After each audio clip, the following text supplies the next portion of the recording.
because I just get so bothered by fat activists, and even worse, thin fat activists online pretending like bed doesn't exist and promoting self-harming and self-destructive behaviors like their self-love. Hey everyone, welcome back to the channel.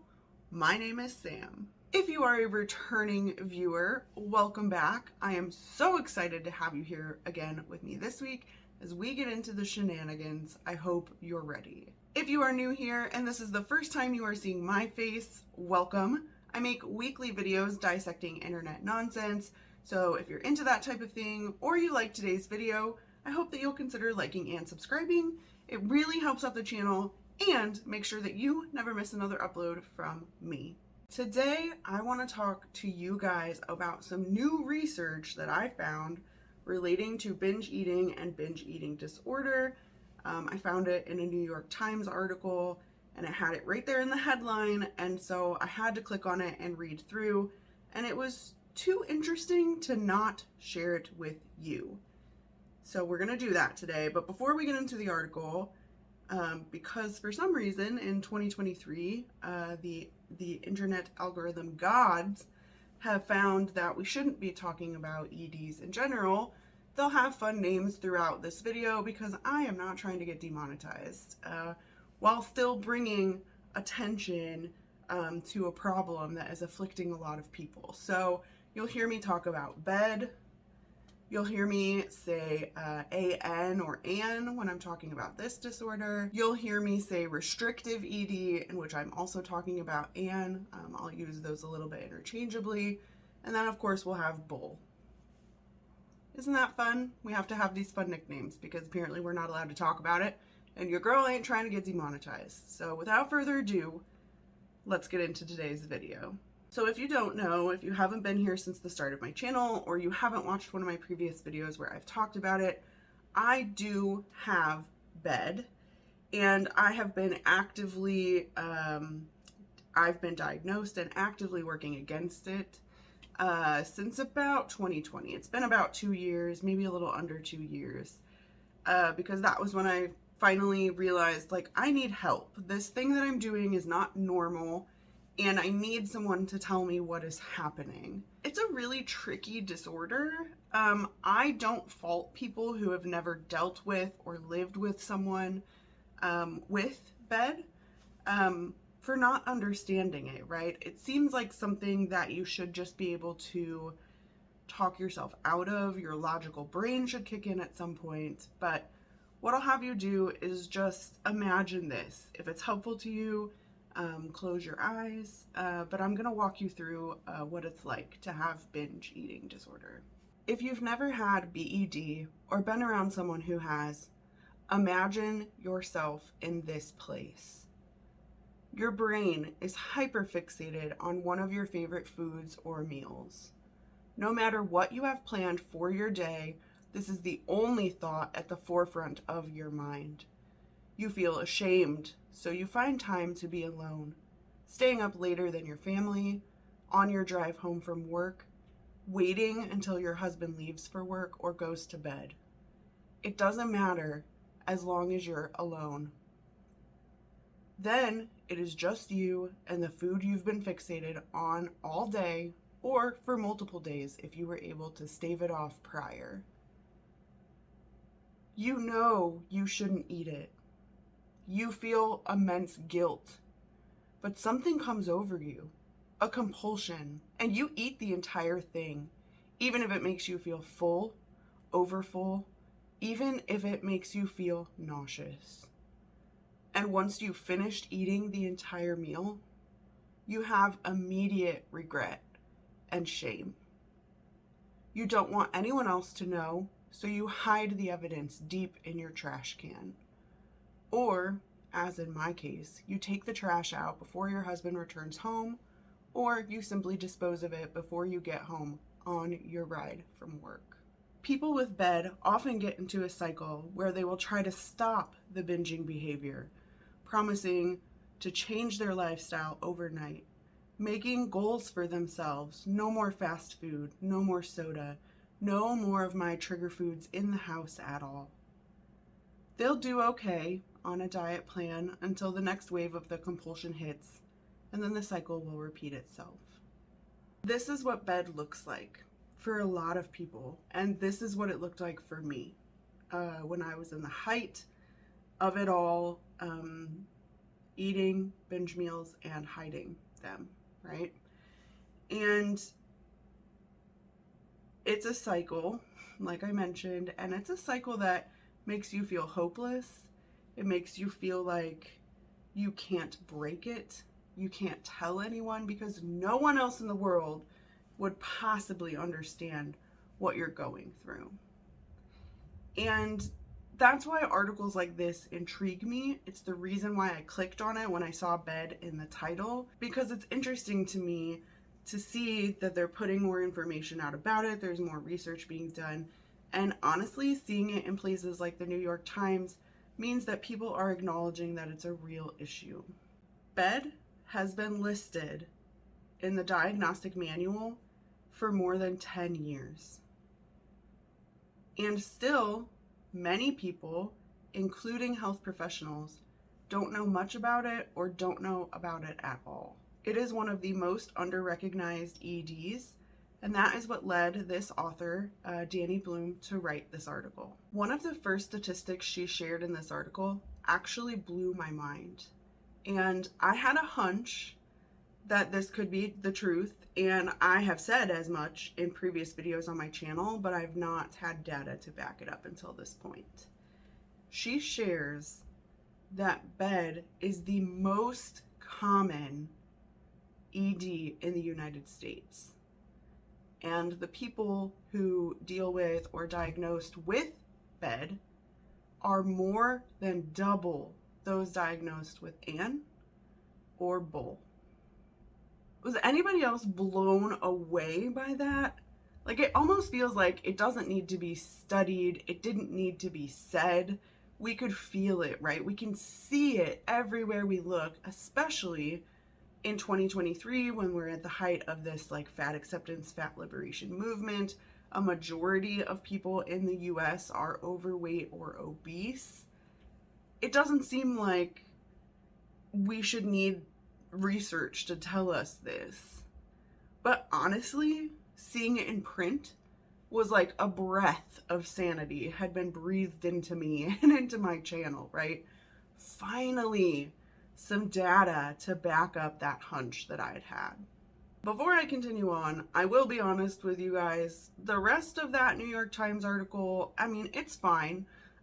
It continues on to vaguely talk about what the potential causes of bed could be. It also talks about some treatment plans. Again, they're a little bit more vague because it just mentions therapy and potential drug therapies. So there's that. We're not really going to talk about the article itself anymore because the bulk of what I want to focus on is this statistic that bed is the most common ED in the United States. So why did this statistic feel like a breath of sanity or a breath of fresh air to me? The answer, in my opinion, is twofold as someone who's dealt with bed. And the first part of that is that binging had been glorified and is still glorified. Do not get me wrong on that. Is still glorified online through the mukbang or mukbang craze that took over YouTube for a while. And my first experience with a mukbang happened when I was watching Nikocado Avocado break his veganism on camera about 6 or 7 years ago, if I recall correctly, when he was leaving the vegan movement. And the reason that I watched that, if you guys have never been a part of vegan YouTube, is that it was a lot of drama. Other vegans were then calling him out. They were saying, but look, you can do mukbangs while you're vegan. It was very interesting, and it was a train wreck, right? So you couldn't look away. But he started with a single meal just from Burger King, right? It wasn't what you see him doing now. then, because I'd watched that content and the algorithm did what it does, I started seeing other people pop up on my feeds. Trisha Paytas, Amberlynn Reed, Hungry Fat Chick, Foodie Beauty, just so many people were figuring out, like, I can do this thing and it will make me big bucks right now because this is what people are watching.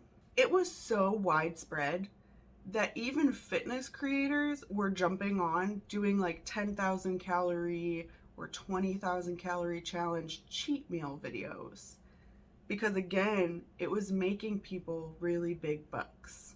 This glorification of binging on food that came with the mukbang craze kind of gave me a little bit of solace. It made me feel a little bit less like an outlier, a little bit less like an outcast, because now I was seeing other people online eating food the way that I would eat food, right?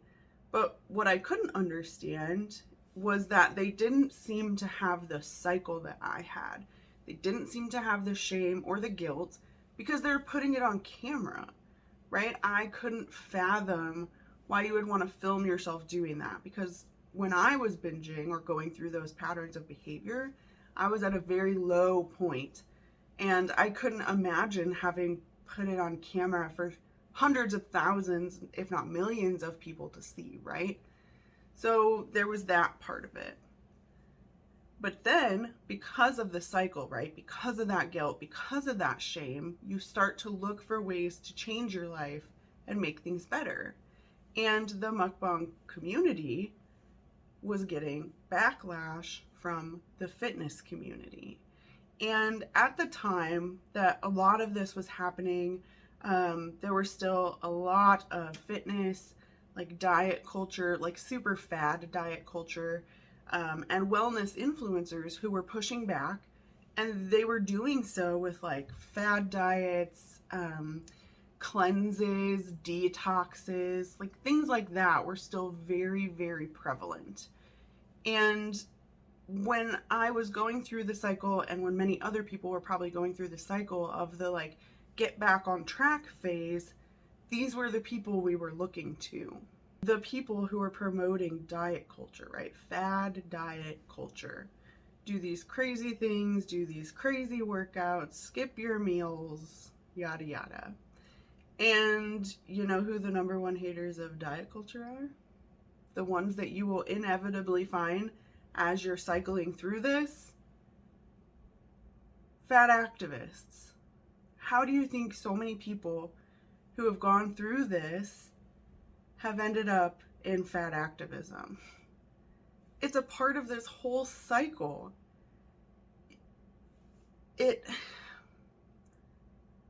something that has been so hard for me to kind of piece together, but like this is the cycle. And I think that's why you see so many of us. There are multiple channels, Kayla Shea, Megan Ann, even Obese to Beast, like they will all talk about how they went through these cycles of cycling diets, trying different things, going through binge eating, and then they end up finding fat activism, whether they get into it or not.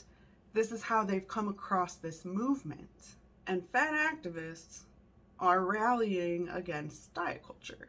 And while they do have the right to rally against fad diet culture, right, like the crazy restrictive diets, everybody being required to eat 1,200 calories, changing your entire life overnight, right, those are things that they can advocate against, and it makes a little bit of sense to us.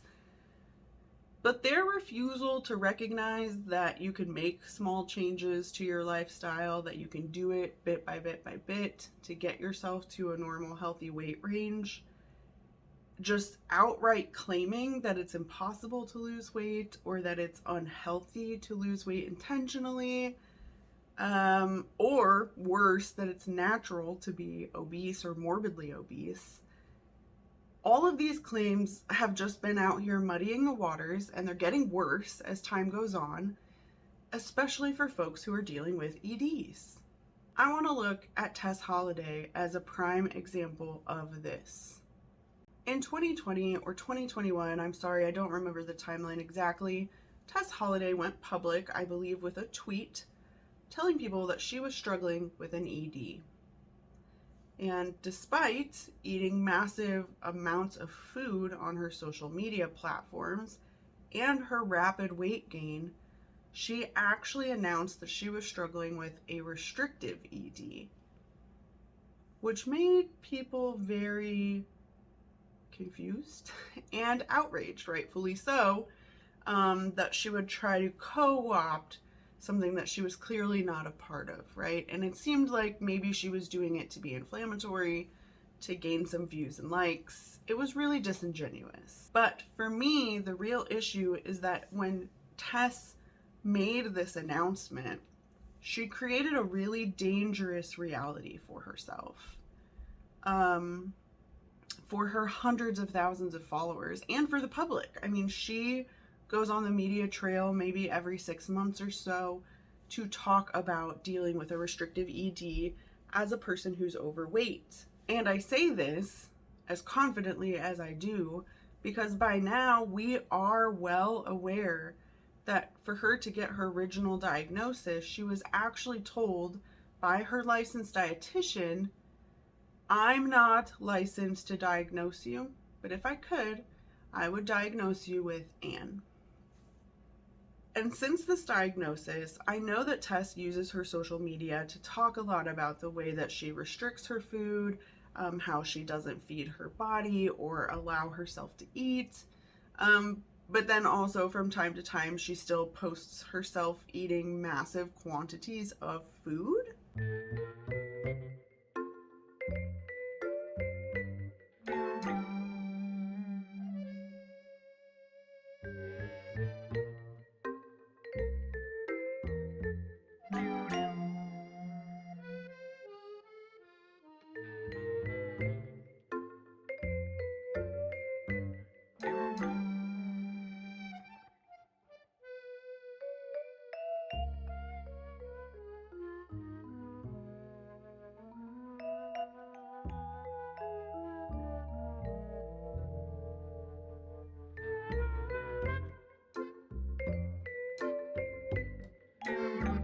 To me, Tessa's behavior has always screamed bed, because it's not unusual at all for someone who has bed or is a binger to restrict their meals, or forget to eat until the end of the night, in which they binge.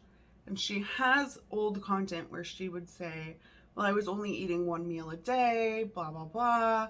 But it is possible that when you're eating that one meal at the end of the night, you're eating 10,000 calories worth of McDonald's or whatever it is that you find yourself binging on, because now you're ravenously hungry, right? That's not atypical for someone with bed. And that is why her behavior to me has always stuck out that way. But her diagnosis and her ability to peddle it, right, to her massive platform, to hundreds of thousands of people, has actively steered people the wrong direction. Now there are people who are looking at themselves thinking they have restrictive EDs when they might have bed, right? So they're looking this way when they should be looking that way. And that is my biggest issue with Tess continuing to peddle this the way that she does. And the truth of the matter is, even if she was diagnosed with bed, she couldn't even share that with her audience if she wanted to, because it would unravel her entire platform. She built her platform spewing toxic fat acceptance, fat activist, fat liberation rhetoric. And in order for her to acknowledge bed, if she were to get that official diagnosis, she would have to acknowledge that her weight gain and her behaviors around not feeding herself, restricting, and then binging on food is what was causing her to gain weight, right? It's about consumption of food. But they've been telling people for years that it's not about consumption of food. Do you see how quickly everything they've built, Tess and fat activists, how quickly it would unravel if they started to acknowledge that this is a real issue, an issue that could be affecting them? They wouldn't have a platform anymore. And this means that they now have to actively turn a blind eye, right? They have to actively ignore something that can and will destroy both their mental and physical health. They can't acknowledge it because then that hurts them. But by not acknowledging it, it's hurting them. They are stuck in this weird place because this is how they've built their platform and how they make their money. It's the same thing we just talked about with Lizzo, and now they're stuck here, right? So there's nothing they can do about it. They have to stay in that cycle. And it isn't like we can't see that their mental and physical health is already deteriorating, right? Especially the mental health. A lot of fat activists are socially isolated. They are constantly yelling into their phones to tell us how happy they are. It's very strange, but like I said, we can see it. We know that it's happening.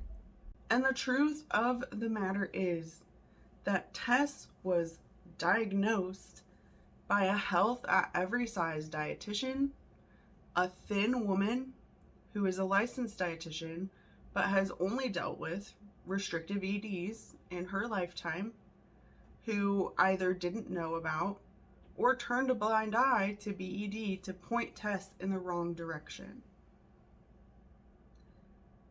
And I just want to take a brief moment here to say that this is also why I have such an issue with Haas Health at Every Size Thinfluencers. They have a whole playlist on my channel. These people really grind my gears. I'm talking Sammy from Find Food Freedom on TikTok, talking Anti-Diet Pilot on TikTok, women who have restrictive EDs, who might be licensed dietitians, who might be fitness people in their real life, but have no experience being overweight or obese, using their platforms, building their platforms, making money from their experience with restrictive ED, giving terrible and harmful advice to fat people. It really grinds my gears. They are muddying the water, and they're only hurting the people they claim they want to help. And that is fat people, specifically fat women. Specifically people who might be dealing with BED, who are once again being pointed the wrong direction by people who do not know what they're talking about. All in all, this article just made me want to take a moment to once again use my platform to talk about the prevalence of BED. And because it's an issue that's not well understood, despite the fact that so many people deal with it, it was important to me for people to know that it is more prevalent, more than double the people who have Ann and Bull, because those are the EDs that people tend to focus on. BED is a real issue, and it's an issue that can start small and spiral out of control rapidly. It leaves people feeling depressed and anxious and worthless, and because it's so uncommon and because of the shame, sometimes it's hard for even loved ones to know how and where to help. And because people don't know what this thing is, they feel stuck and or too ashamed to ask for help. It makes you feel abnormal, like no one can understand, right? And I have this fear, this real fear that gnaws at me, that there are so many people out there who have been misdirected away from the truth of what they're going through, right? Because they don't realize what they're dealing with. They're going through this sort of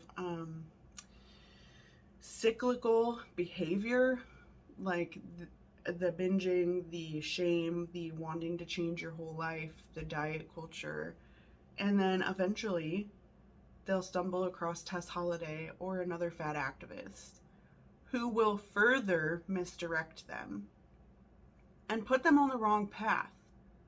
A path that potentially leads them to self-destruction, despair, and potentially death, right? We have seen it. We have talked about it on this channel. This isn't something that is outside the realm of reality. It's a place that I've been to, and it's a place that I never want to see again. And that is why it bothers me to my core to see someone so happily misdirecting people so that they can continue to live in their delusion, right? That's why it bothers me, because I ended up in a place where I couldn't walk more than half a city block without heart palpitations. I was out of breath talking to my colleagues, and it was so embarrassing for me, and that embarrassment and that shame and that guilt kept me in a cycle that would have killed me if I didn't find my way out of it.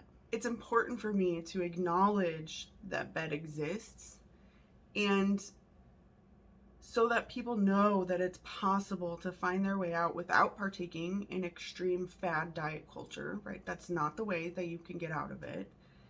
And to serve as a reminder to be aware of these online or real life dietitians and health at every size professionals who are promoting treatments that seemed misaligned with your experiences, right?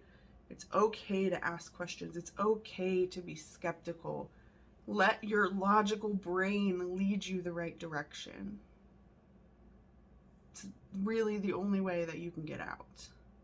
I'm curious at this point to know what you guys think about all of this. I hope that I was making sense and that this doesn't just come off as a mad ramble, because I just get so bothered by fat activists, and even worse, thin fat activists online pretending like bed doesn't exist and promoting self-harming and self-destructive behaviors like their self-love.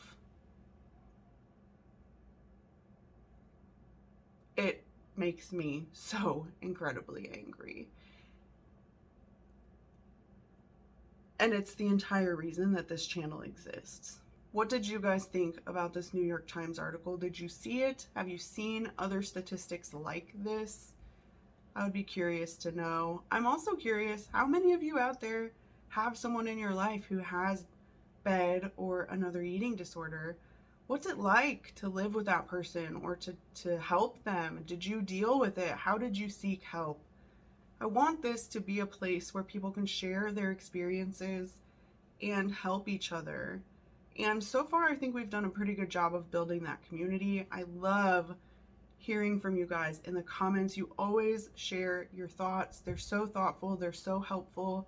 You're so encouraging of each other.